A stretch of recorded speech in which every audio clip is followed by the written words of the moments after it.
¿Qué tal amigos? Bienvenidos a nuestra nueva clase de Exploremos el Nuevo Testamento. Espero estén listos y preparados con su libreta de escribir. Hoy vamos a estar hablando sobre un tema muy importante que es los géneros literarios del Nuevo Testamento. Sé que les había comentado en la clase anterior que cerramos el tema de cultura y que íbamos a entrar a hablar de Jesús, pero quiero brevemente en esta sesión hablar sobre los géneros literarios del Nuevo Testamento porque es algo bien importante para que en parte podamos entender la vida, las historias sobre Jesús y también pues para que podamos entender el Nuevo Testamento. Esto de los géneros literarios es algo bien importante para nuestro estudio de la Biblia. Hagan de cuenta que para interpretar la Biblia esta es una de las premisas más importantes y es entender antes qué género literario estoy leyendo, porque eso va a marcar unas pautas para yo interpretar lo que leo. Les digo esto porque es muy común encontrar personas y clases, predicaciones donde no se es muy cuidadoso con el género literario del texto que se está explicando y se cometen crímenes hacia él, se malinterpretan algunas palabras. Un ejemplo de esto, lo recuerdo muy bien, tiene que ver con el libro de Apocalipsis, donde he leído bastante material sobre él, donde todo lo que se dice en este libro de Apocalipsis se toma de una manera literal. Y esto es bien peligroso, ya que lo que nosotros encontramos en el libro de Apocalipsis y de esta literatura, este género literario apocalíptico, es que hay un alto simbolismo. Hay muchos símbolos de los cuales se tienen que interpretar los símbolos y no tomarlos de manera literal. Esto es como solo un ejemplo de lo importante que es. Entonces, vamos a hablar sobre los géneros literarios, pero en especial sobre los que encontramos en nuestro Nuevo Testamento.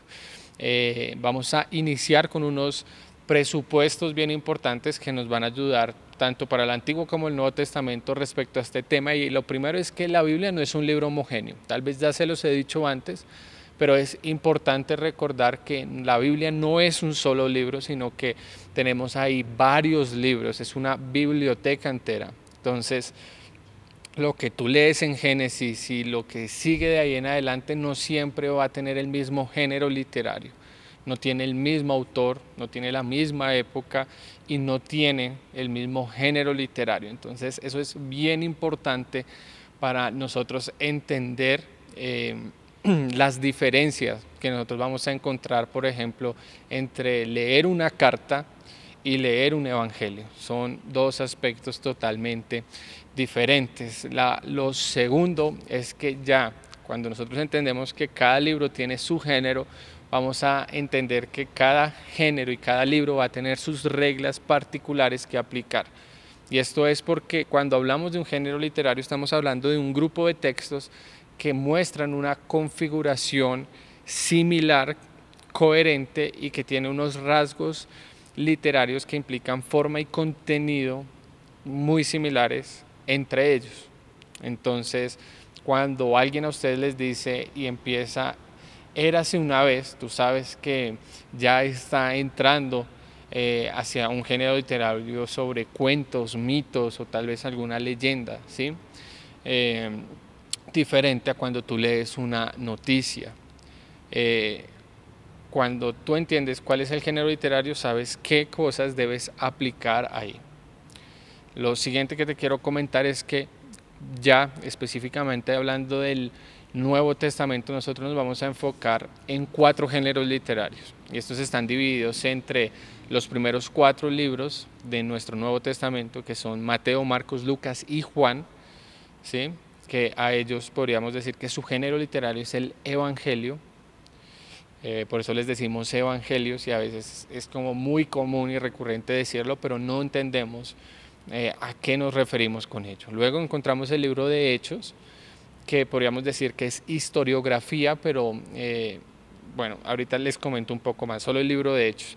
Luego nos vamos a encontrar con los amplios libros que entran dentro de lo que son cartas o lo que son epístolas como género literario, y por último nos vamos a encontrar con lo que es el libro de Apocalipsis, que es una literatura apocalíptica, ese es su género literario. Entonces tenemos estos 4 géneros que vamos a revisar brevemente en esta clase, pero entendiendo que cada uno de ellos va a tener sus diferencias. Algo bien importante que les quería mencionar es que los géneros literarios que nosotros encontramos en nuestro Nuevo Testamento no son similares a los géneros literarios que tenemos hoy. Y les doy el ejemplo con lo que es el libro de Hechos, que nosotros consideramos que es historiografía.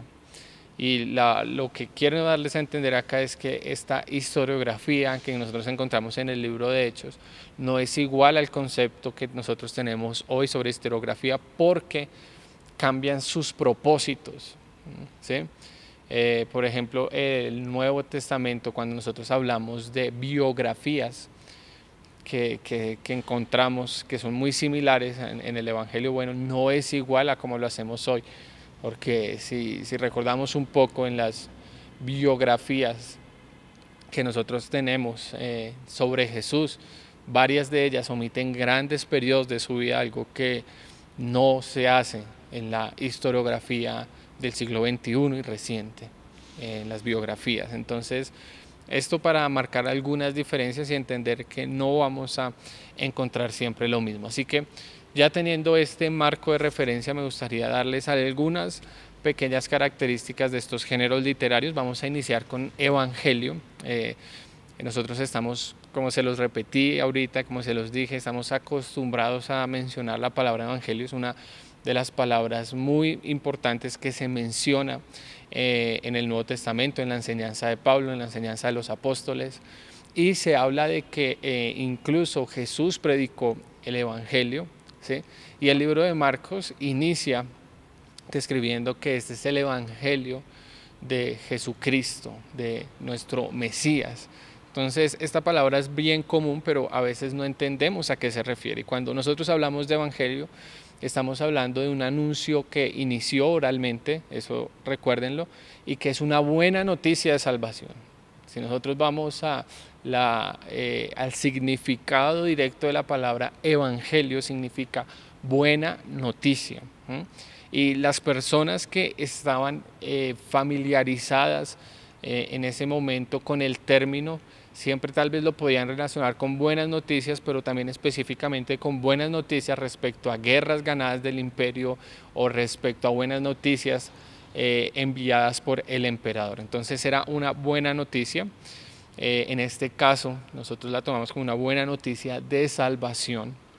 Es un género literario particular y se trata de la síntesis de la tradición de los apóstoles. El evangelio son esas buenas noticias que nos llegaron a través de las memorias que tenían los apóstoles. Recuerden que habíamos hablado que los apóstoles, cuando estaban con Jesús, no estaban ahí anotando cada palabra, sino que más adelante fue cuando se empezó a redactar esas memorias que ellos tenían de Jesús, porque ya con la llegada del Espíritu Santo sobre ellos tenían una nueva idea de lo que realmente había acontecido. Entonces, esto es bien importante manejarlo. Se cree que cuando nosotros hablamos de evangelio, bueno, le damos la prioridad al libro de Marcos, que se cree que fue el primer evangelio en ser escrito, y además que menciona de una manera explícita, por decirlo así, quien se inventó este género literario, y que fue el libro de Marcos, precisamente por su prólogo, por su inicio, donde habla específicamente de que se va a contar la buena noticia sobre Jesús. Y esto es importante porque incluso esta palabra evangelio se conecta mucho con la relación que hay en el Antiguo Testamento y con el concepto que ellos tenían de evangelio. Y esto es porque en el libro de Isaías, por ejemplo, en Isaías 49, en 52, y en toda esa sección hasta Isaías 55, se habla bastante sobre el evangelio como una manera de recordar ese momento donde se proclama el fin del exilio y la llegada del Mesías. Entonces, cuando Jesús proclama el evangelio, en cierta manera le está predicando la buena noticia. Y lo interesante acá es que evangelio ya no solamente se trata de que Jesús proclama una buena noticia de salvación, sino que Él mismo se convierte en la buena noticia. Jesús es la buena noticia, Jesús es el Evangelio. Entonces no solamente Jesús predicó el Evangelio, sino que se convirtió en el Evangelio. Entonces el Evangelio, aunque podemos decir que son los primeros 4 libros de la Biblia, es algo que atraviesa todo nuestro Nuevo Testamento, porque todo se trata y tiene su centro, un centro que es gigante en la vida de Jesús. Entonces ahí es cuando nosotros hablamos de Evangelio. Entonces inicialmente narrar la vida de Jesús, pero también proclamar su enseñanza y su persona de una manera viva. Ahora, pasando al segundo género literario de nuestra clase de hoy, encontramos el libro de Hechos, que es historiografía pero antigua. Recuerden que no es similar a la historiografía moderna porque no sigue las mismas reglas. Para la historiografía antigua, la historia no se cuenta de una manera objetiva ni cronológica, sino ideológica. ¿Eso qué quiere decir? Que para ellos la prioridad no es la exactitud de los hechos, no diciendo con esto que nada de lo que dice ahí es verdad, pero podríamos decir que todo lo cuentan en base y en fundamento a una idea que quieren comunicar. Esto quiere decir que a veces se omiten partes, a veces se omiten cosas, a veces la cronología, podemos decir que se manipula un poco para comunicar un mensaje, una idea central. Entonces, y eso no está mal, porque eso es lo que caracterizaba toda la historiografía antigua. Eso no solamente pasa con la Biblia, sino que pasa con muchos otros de los textos que estaban alrededor del primer siglo. Entonces podríamos decir que para realmente saber que un texto pertenecía a la época, bueno, dentro de cómo contaban su historia, debía haber principalmente un objetivo ideológico y no tanto cronológico.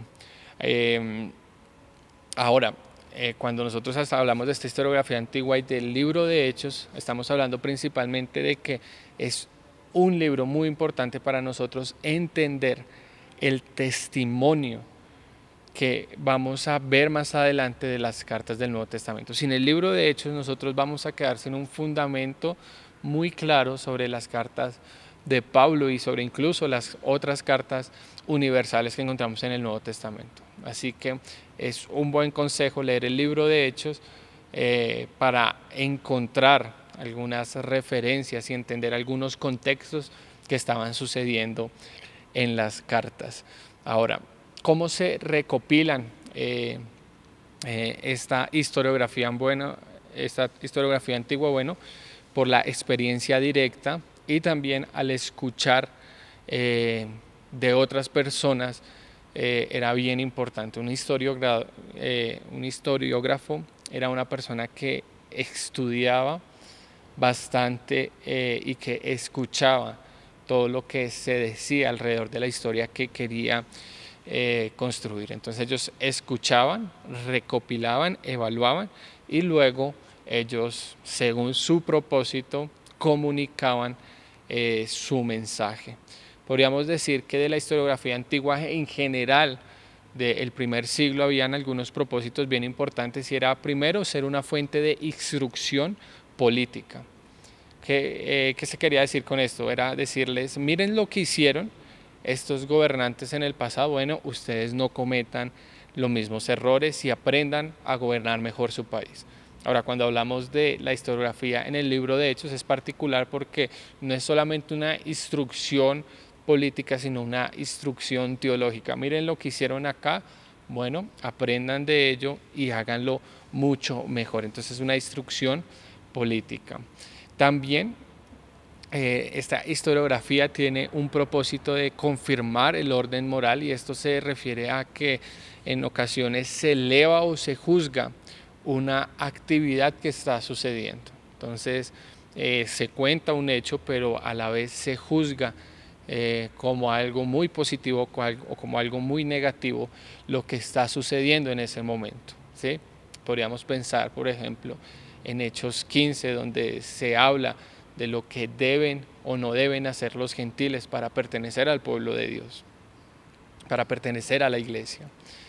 Y también esta historiografía tendría un propósito y es de mostrar unos ejemplos morales, es decir, mostrar algunos personajes y decir así deben hacerlo, o ejemplos negativos y decir así no deben hacerlo. Entonces podríamos pensar, por ejemplo, en lo que dice el libro de Hechos sobre, si no estoy mal, Bernabé, que comparte todos sus bienes con abundancia, un ejemplo positivo, y luego se nos cuenta la historia de Ananías y Zafira, donde es un ejemplo negativo de las cosas que están sucediendo en ese momento en la iglesia. Por último, otro propósito que tienen ahí es de contribuir a la idealización patriótica del Estado. Y podríamos decir que bueno, esto no es tan claro porque el libro de Hechos parece que no idealiza tanto la iglesia, porque la presenta incluso con sus errores, con sus manchas, con sus problemas. Entonces, esto es característico de la literatura del primer siglo, que es historiografía antigua, pero en el libro de Hechos no la vemos tan claro porque Lucas, quien escribió este libro, cuenta las cosas buenas que están pasando en la iglesia, pero también no omite dentro de su propósito, dentro de lo que cuenta, algunas cosas que no salen bien dentro de la iglesia, algunas discusiones, algunas divisiones, algunos problemas y todo lo demás. Entonces, eso es lo que nosotros encontramos en el libro de Hechos cuando estamos hablando de historiografía. Ahora vamos a pasar a las epístolas, al género literario de las cartas. Podríamos decir que es muy importante entenderlo porque todo el Nuevo Testamento está lleno de estas, y podríamos decir que no son un conjunto homogéneo, pero que en su gran mayoría ellas tienen una estructura muy similar que se divide en 6 partes. ¿Cuáles son esas? Primero, se habla de quien escribe la carta, se presenta Pablo, luego él menciona, la segunda parte es mencionar a los destinatarios, a la iglesia de Dios que está en Corintio. La tercera parte es un saludo cordial o tal vez un voto de oración o una acción de gracias, y es ahí donde dice gracia y paz sea a vosotros. Luego se hace como un voto de oración o acción de gracias, y es cuando encontramos en las cartas de Pablo que dice, bueno, gracias doy a Dios por ustedes, porque hicieron, porque esto, porque lo otro, ¿sí? Luego ya viene el cuerpo de la carta, que es lo que él les quiere comunicar sobre una situación que ellos están presentando, y luego se habla de unos saludos de despedidas o tal vez un saludo final, un mensaje final, como saludos a la iglesia, saludos a los hermanos, saludos a ellos, a los otros. No siempre van a estar así organizados, pero es una estructura que es muy general. Algo bien importante para que nosotros podamos entender mucho mejor cómo se manejan las cartas del Nuevo Testamento es que nosotros debemos saber que estas cartas son documentos ocasionales que se originan por algo específico que está pasando, y esto no les quita lo inspirado, pero nos ayuda a entender que en cierta manera hay un asunto, hay una situación que está pasando, y por eso la carta se envía. Entonces no es como la actividad de la historiografía antigua donde se recopila la información con un propósito, sino que hay un conocimiento de un problema, de algo que está sucediendo, y en base a eso, que es ocasional, se responde, ¿sí?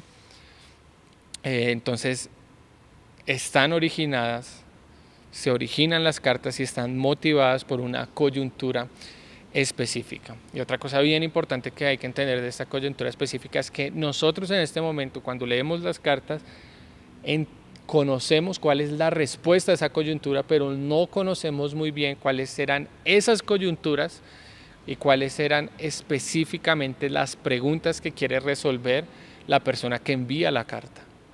Tenemos la respuesta, pero no tenemos lo que viene antes, y ahí está el reto de nosotros de entender muy bien cuando leemos una carta, quién la escribió, a quiénes, qué estaba sucediendo, hacer un esfuerzo por recoger la mayor cantidad de información sobre ese previo a la respuesta para tener un conocimiento más claro de lo que estaba sucediendo y lo que quiere realmente decir ese mensaje. Porque hay pasajes en las cartas que tienen una enseñanza bien como difícil de explicar, pero nosotros vamos a encontrar que se vuelve más fácil cuando entendemos cuál era la situación que estaba pasando específicamente en ese lugar, específicamente con esas personas, y ahí sí, por qué se enseña lo que se enseña en las cartas. Así que las cartas, a pesar de que tienen grandes cantidades de teología, exponen una teología que es aplicada a situaciones particulares.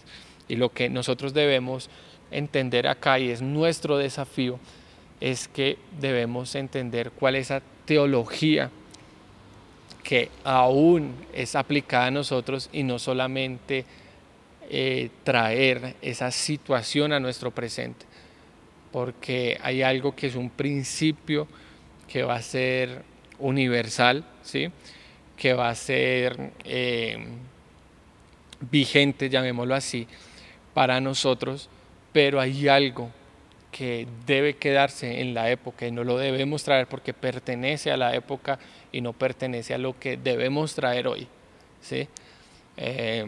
Y ya vamos a dar unos ejemplos más claros sobre este tema de las cartas. Vamos a encontrar que hay cartas que son privadas, que tenían un mensaje que era principalmente como para alguien en específico, pero que luego se convirtió en algo más universal, pero que no tenían el propósito de ser cartas para el común, sino para una persona singular.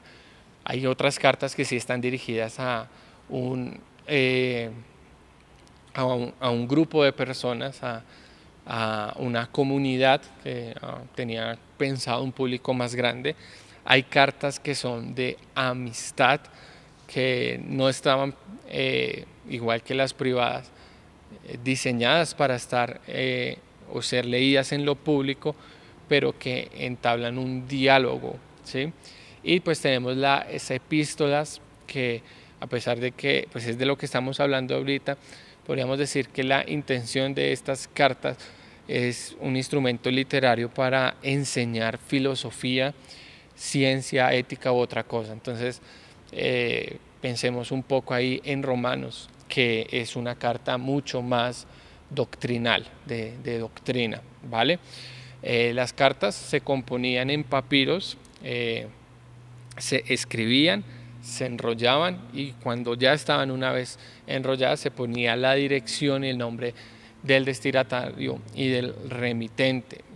Las cartas, por ejemplo, en el Nuevo Testamento hay varias que se intercambiaban entre iglesias porque eran bastante edificantes. Ahora, de la hermenéutica de las cartas, de las epístolas o de cómo hacer bien esta interpretación, bueno, me gustaría darles algunos consejos, y es que nosotros en las cartas sí vamos a encontrar cosas que son normativas para nosotros, pero que esas enseñanzas van a trascender sus escenarios originales. El escenario es algo que es específico, que es la coyuntura del momento, pero ya vamos a encontrar que el núcleo del mensaje es prácticamente el desafío que nosotros tenemos para encontrar y para traer a nosotros, pero que no se convierta en ley lo que era cultura para esas personas en ese momento.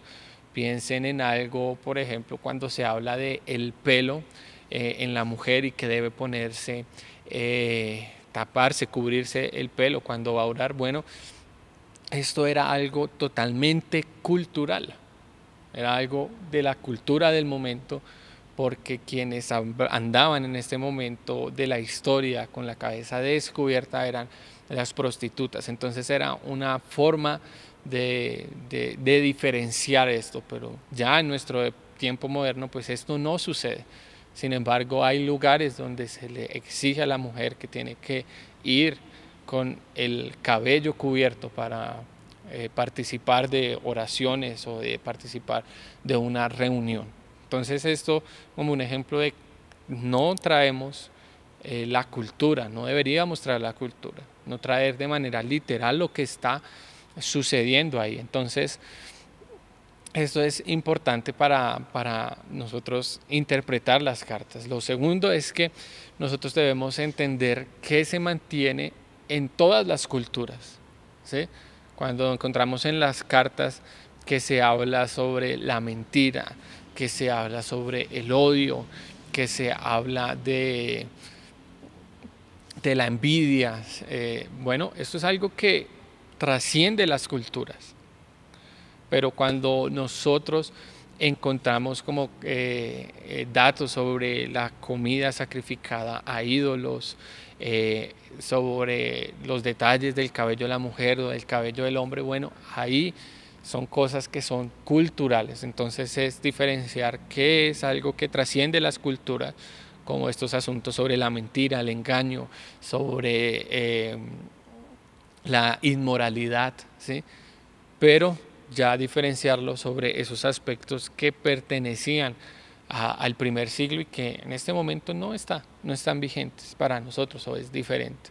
Entonces cuando se habla de ósculo santo era el beso, que era algo sagrado y pues que personas hoy en día lo usan como para, pues no sé, acosar un poco a personas o a mujeres y eso no debería estar sucediendo. Entonces, para entender las cartas, pues diferenciemos esto y también nuestra interpretación de las cartas debe ser de menos a más. Entonces nosotros debemos primero entender qué se dice sobre un tema en la carta. Entonces si en el libro de Timoteo nosotros encontramos que hay algo sobre la mujer, bueno, leer todo lo que dice esa carta de Timoteo sobre la mujer. Luego nuestra tarea es abrir un poco más el círculo y ver todo lo que dicen las cartas que escribió Pablo sobre la mujer.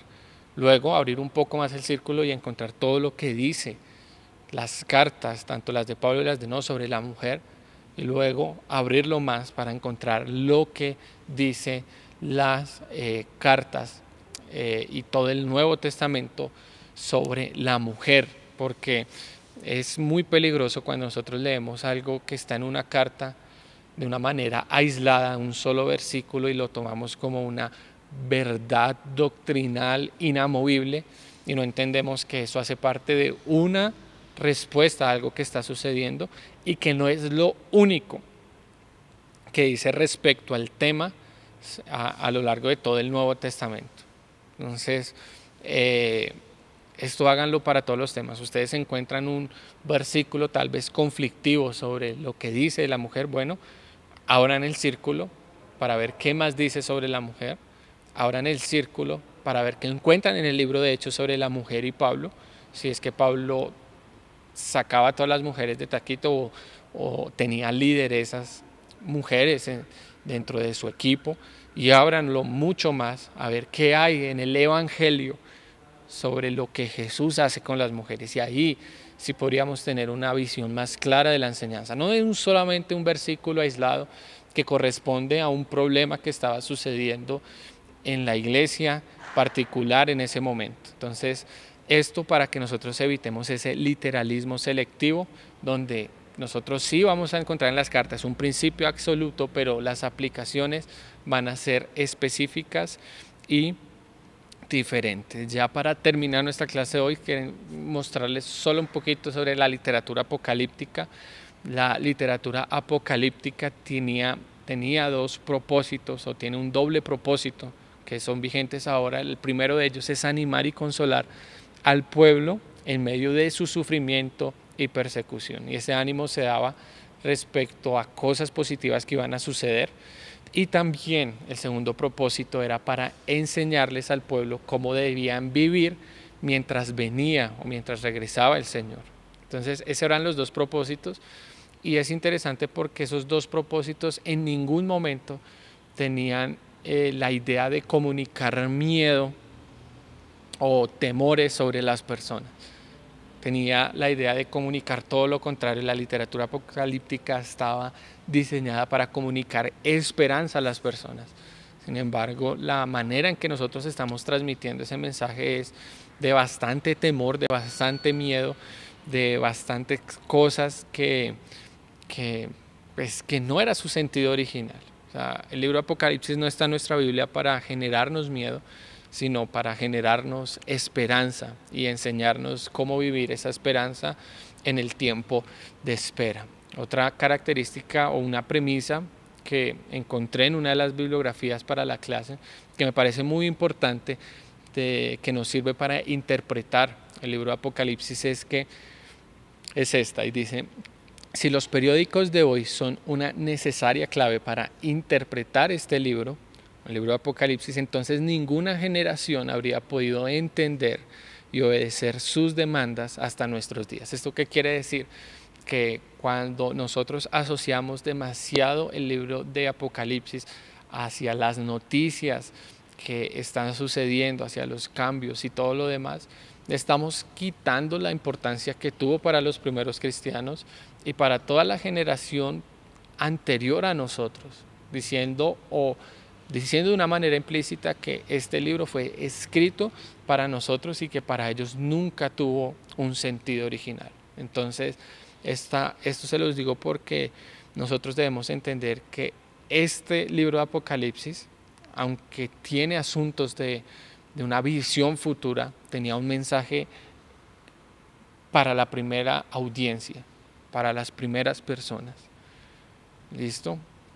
Algo bien importante que vamos a encontrar en la literatura apocalíptica es que en ella vamos a encontrar que tiene cartas, que tiene profecía, que tiene ya el contenido apocalíptico, que tiene un sentido amplio sobre lo que es revelar, tiene viajes celestiales, simbolismos, altamente simbólico, lleno de imágenes, que no es necesariamente secuencial y que habla bastante de circunstancias del sufrimiento. Entonces, esto para tenerlo en cuenta, las características que encontramos ahí. ¿Cuál es nuestro reto? Bueno, entender que toda esta literatura apocalíptica pretende ser revelación de algo nuevo, de algo que previamente es desconocido, que tiene mucha relación con lo que es la literatura profética del Antiguo Testamento. Incluso se habla de que la apocalíptica es un paso después de la profecía, que prácticamente es la evolución de la profecía, y por eso hay varias similitudes entre ellas. Por ejemplo, la frase profética "y vi que sucedía tal cosa, lo otro", bueno, lo vamos a encontrar bastante en la profecía y lo vamos a encontrar bastante en la literatura apocalíptica. Usa un lenguaje que es misterioso y simbólico y que no debemos tomarlo de una manera literal, sino que debemos entender su intertextualidad. Muchos símbolos de los que encontramos en Apocalipsis los vamos a encontrar su significado en el Antiguo Testamento. Así que podríamos decir que para interpretar de una manera correcta el libro de Apocalipsis debemos tener un buen bagaje sobre figuras, instituciones, imágenes respecto al Antiguo Testamento. Podríamos decir que el tema central en el libro de Apocalipsis es mostrar la victoria de Dios sobre la maldad, sobre la muerte, sobre el sufrimiento. Y es por eso que ahí se encuentra ese mensaje de ánimo, de esperanza para todas las personas. Es decir, esta tribulación, este sufrimiento va a tener su fin y va a llegar un momento donde la victoria va a ser total y contundente de Dios sobre todo lo que está mal en la tierra y en nuestra cotidianidad. Ahora, por último, sobre esta literatura me gustaría decirles que respecto a ella nosotros sabemos algunas cosas que están muy claras, pero otras no tanto. Por ejemplo, sabemos que Jesús va a regresar otra vez, pero no sabemos cuándo. Nosotros sabemos que va a haber un tiempo de tribulación, pero no sabemos a profundidad los detalles. Nosotros sabemos que nosotros resucitaremos con Cristo y vamos a ser arrebatados, pero no sabemos los detalles a manera precisa. Y esto se los digo porque quiero evitar dos peligros. Una curiosidad que no es sana acerca de todos estos eventos que Dios no ha revelado. De decir, yo ya sé la fecha específica y de cuándo va a venir, y eso es una interpretación que no es sana y correcta. Pero también está otro peligro, que es la ignorancia de las cosas y decir, eso es tal vez para otras personas, eso no tiene importancia para nosotros. No, debemos evitar estos extremos de la pereza o el miedo de decir, uy, yo no quiero abrir ese libro jamás, pero también esa curiosidad que nos va a llevar a cometer varios errores de cosas que Dios no ha revelado. Entonces, eso sobre la literatura apocalíptica. Cuando hablemos de algunos personajes del Nuevo Testamento, vamos a tomar algunos pasajes y ustedes se van a dar cuenta de cómo vamos aplicando esas características, pero esto es una manera general de lo que encontramos en el Nuevo Testamento sobre los géneros literarios. Así que gracias por ver la clase hasta ahorita, y ya con esto como fundamento vamos ahora sí a entrar a hablar sobre Jesús en nuestra próxima clase, así que no se lo pierdan. Chao.